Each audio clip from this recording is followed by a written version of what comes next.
యేసు ప్రభువారు తన శిష్యులతో నడుస్తూ సంభాషిస్తున్నారు. ప్రభువా, చెప్పు పేతురు. నా సహోదరుడు నా ఎడల తప్పు చేశాను, నేను ఎన్నిసార్లు క్షమించేదను? 7 మార్లు. 7 మార్లు మటుకే కాదు పేతురు, 75 మార్లు మటుకు అతను క్షమించాలి. అవునా ప్రభువా?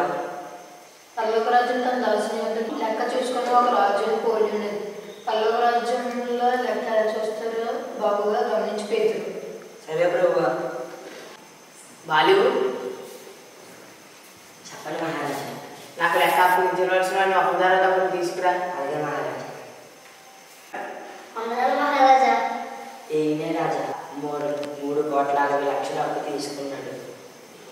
ఏ రానా, నీకు ఎంత సమయం ఇచ్చాను, అయినా నా అప్పు ఎందుకు తీర్చలేదు?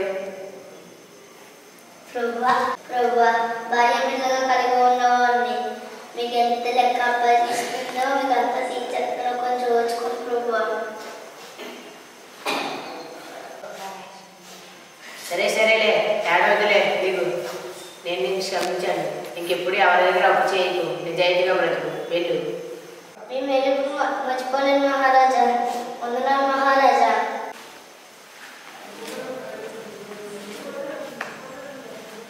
ఏ సాయి, ఎప్పుడు తీస్తావురా? ఎన్ని రోజులు టైం ఇవ్వాలి?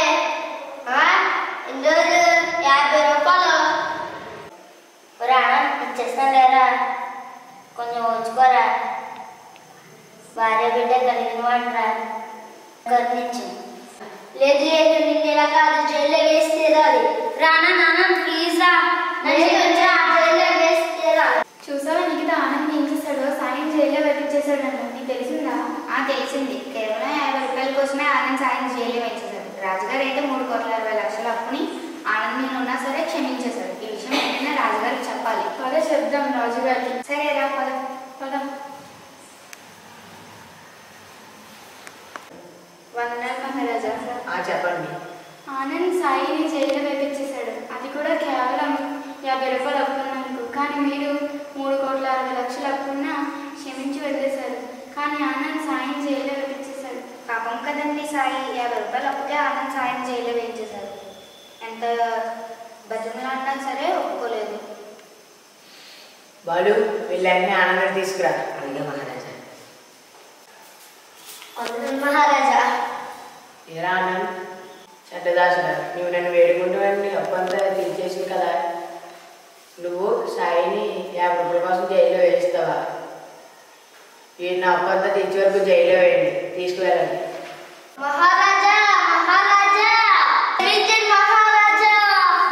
పేతురు, గమనించావా? గమనించాను ప్రభు. 3,60,00,000 రూపాయలు క్షమించబడిన వ్యక్తి కనీసం 50 రూపాయలు అప్పును క్షమించలేకపోయాడు ప్రభు.